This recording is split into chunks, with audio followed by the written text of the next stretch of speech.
السلام عليكم ورحمة الله وبركاته. اللهم صل وسلم وبارك على سيدنا محمد.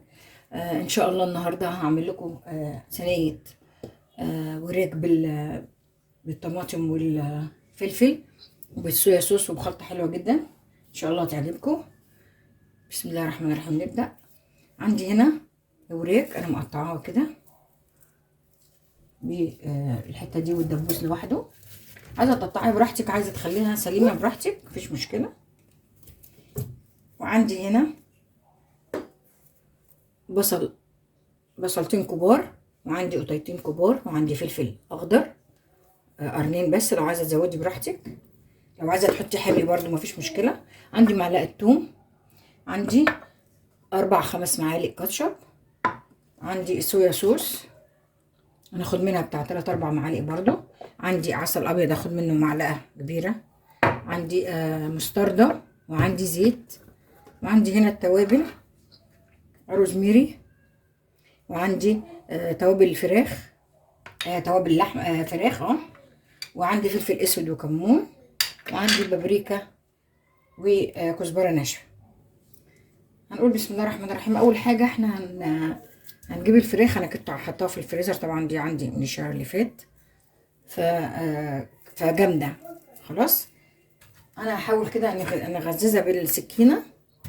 انت بقى ايه براحتك بقى، تشتريها صبحه مفيش مشكله، تغزيها بس كده ايه بالسكينه عشان التتبيله تخش فيها. ما تقلقيش، مش عشان متجمده كده مش هتشرب من التتبيله، لا، اول ما نحطها في الفرن خلاص شربت من كل حاجه. وبرده الدبابيس هنخرمها برده كده عشان تشرب من التتبيله. دي هنا بوله هنحط فيها الثوم. بسم الله الرحمن الرحيم. دي معلقه ثوم كبيره، معلقتين حسب الكميه اللي انت عاملاها، وعندي كاتشب 5 معالق برضو حسب الكميه اللي انت عاملاها، ممكن اقل من كده مش مشكله.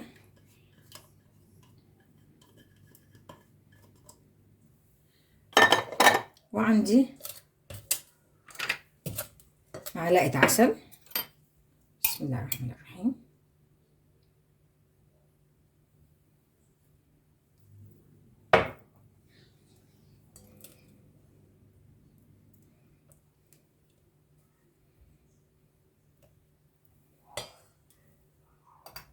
وعندي هنا صويا صوص، دبس رمان. عايزه تحطي صويا صوص برضو مفيش مشكله، نفس النتيجه. هنحط هنا معلقتين. بسم الله الرحمن الرحيم.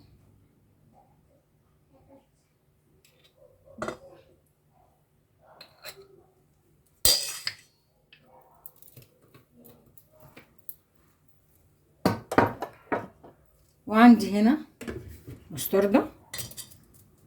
بسم الله الرحمن الرحيم. نحط معلقتين او 3، انا هحط 3. وعندي هنا التوابل، عندي بهارات فراخ، وعندي روزميري. بسم الله الرحمن الرحيم. عندي فلفل اسود وكمون، عندي بابريكا وكزبره ناشفه. هنا الزيت هنحط نص كوبايه. بسم الله الرحمن الرحيم. بس كده نقلب كل المكونات دي كلها ببعض.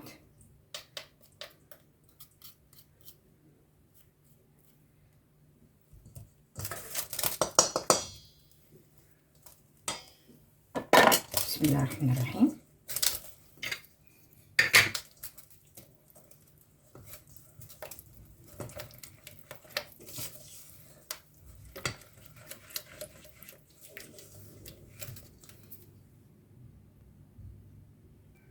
عندي مكعبين ماجي، لو عايزه تستغنى عنهم مفيش مشكله.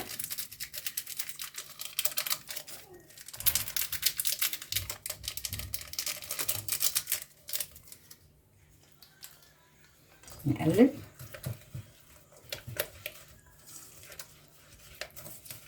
انا عايز نحط كمان شويه ملح عشان الخضار كمان لسه عندنا خضار عايزين نتبله. احنا هناخد برضو من نفس التتبيله دي نعمل بيها برضو الخضار. بسم الله الرحمن الرحيم. محتاجه شويه زيت كمان، على حسب ما انتي باصه وشايفه تقل الخلطه عندك عامل ازاي. لو تقيله زوديها زيت مفيش مشكله.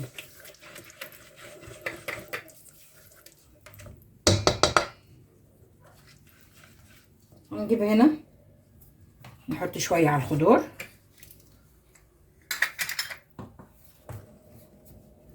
نجيب معلقه ننزل عليهم كده شويه من الخلطه ونقلبهم كده ببعض. البصل مع الفلفل كده، البصل مع الفلفل، نفك الفلفل كده من بعضه كده. بعد كده نقلبها تقليبه حلوه كده. ممكن نحط معلقه كمان.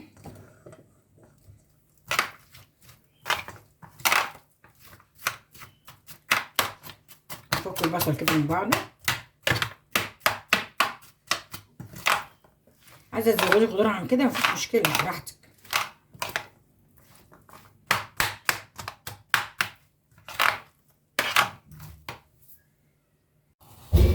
انا هنا جبت صينيه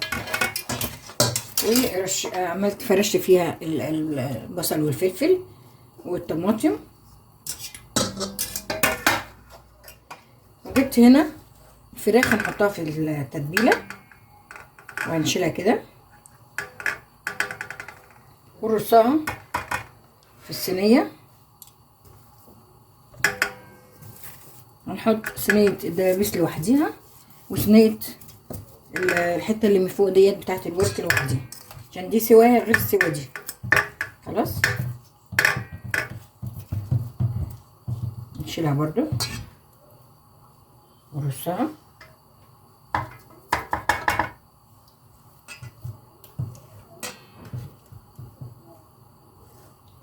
بالشكل ده كده.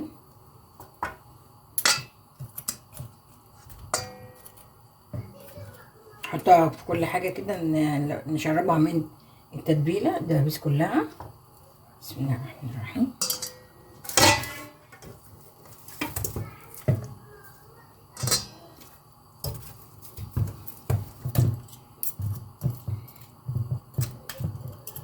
كده برضو لحد ما الكميه كلها تخلص.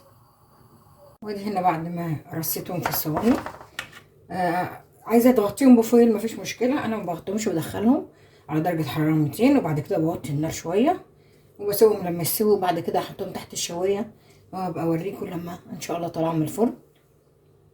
يا حبايبي بعد ما طلعت من الفرن حطيتهم على بعض وحطيتهم تحت الشوايه.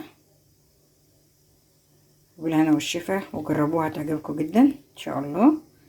ولو عجبك الفيديو يا ريت ما تنسيش لايك وشير وسبسكرايب وتفعل الجرس عشان يوصل لكم كل جديد. والسلام عليكم ورحمه الله وبركاته.